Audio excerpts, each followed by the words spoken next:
জানেন যে বৈরী আবহাওয়া চলতেছে, বৃষ্টি চলতেছে, তার মধ্যে আমরা কর্মসূচি স্থগিত করিনি।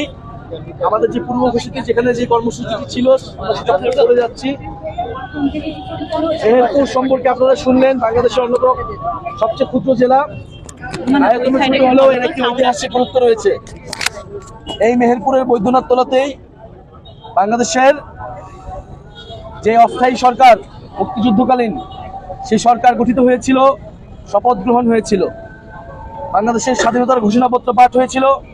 যেই ঘোষণাপত্রে সাম্য, সামাজিক সুবিচার এবং মানবিক মর্যাদার কথা ছিল।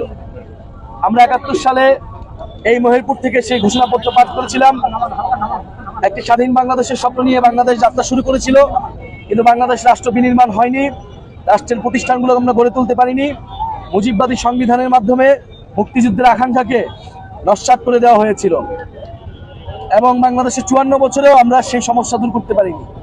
২৪-এর গণ অভ্যুত্থানের মধ্যে দিয়ে আমরা একটি নতুন সম্ভাবনা এবং নতুন সুযোগ পেয়েছি বাংলাদেশ রাষ্ট্রকে আবার নতুন করে গড়ে তোলার।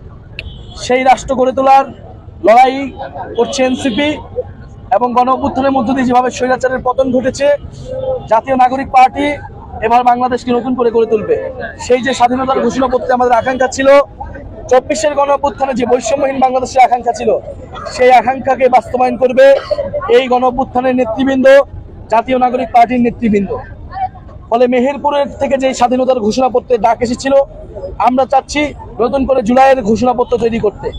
এই ঘোষণাপত্রের মধ্য দিয়েই বাংলাদেশ রাষ্ট্রের যে সামনের দিনগুলোর যে পথরেখা, সেই পথরেখা তৈরি হবে, বাংলাদেশ রাষ্ট্রের বিনির্মাণের রূপরেখা তৈরি থাকবে।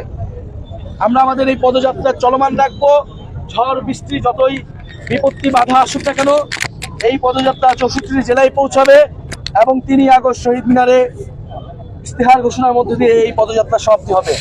আজকে যারা আপনারা এসেছেন এবং মেহেরপুরে জাতীয় নাগরিক পার্টি পৌঁছে গিয়েছে, মেহেরপুর জাতীয় নাগরিক পার্টি কার্যক্রম শুরু হয়েছে। ইনশাল্লাহ আমরা আশা করি মেহেরপুরের প্রত্যেকটি গ্রামে, প্রত্যেকটি উপজেলায় জাতীয় নাগরিক পার্টির বিস্তৃতি ঘটবে। আপনারা যারা আমাদের এই তরুণ নেতৃবৃন্দকে, গণ অভ্যুত্থানের নেতৃবৃন্দকে সমর্থন দিতে চান, আমাদের পাশে এসে দাঁড়ান। নতুন বাংলাদেশের সূচনা হয়েছে, নতুন স্বাধীনতার সূচনা হয়েছে। সেই স্বাধীনতাকে রক্ষা করতে হবে, গণ অভ্যুত্থানের আকাঙ্ক্ষাকে রক্ষা করতে হবে। সেই স্বাধীনতা যাতে বেহাত না হয়, এই দায়িত্ব আপনার আমার সকলের। আমরা পুরো বাংলাদেশে যেখানে যেখানে আন্দোলন হয়েছিল সেই স্পটগুলো ভিজিট করছি। মেহেরপুরের এই মোড়ে কিন্তু আন্দোলন হয়েছিল, ছাত্র জনতা ফ্যাসিবাদী সরকারের বিরুদ্ধে এখানে প্রতিরোধ তৈরি করেছিল।